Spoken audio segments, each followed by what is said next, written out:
Brian Gross with Naptown Buzz here with Oriol Servià.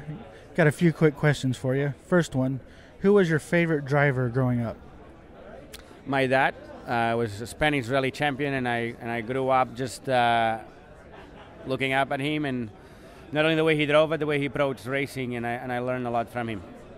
What were your first memories of IMS, like either coming here or like on TV? It's on TV. I cannot remember exactly what year because I was just a kid, but I remember being in the living room at home growing up and watching the race because they used to show the race live back home and thinking, man, that looks really cool. It was so different to the racing I had seen at home in Europe. I remember being shocked with the speed and how much action there was the whole race. I never thought I would be here, and be racing it for so many years and loving it so much. So I find very interesting how life goes, really.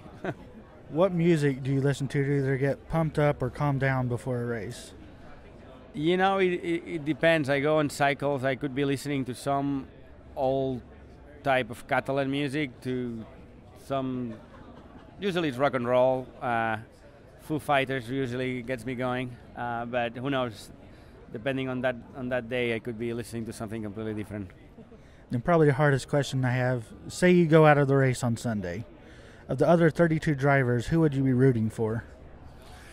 For sure, my teammate, not only because he's my teammate, but when you've been working together for the 2 weeks and you really work together, you just are attached to that program too. It's like, it's not like I won because obviously he will get the check, not me.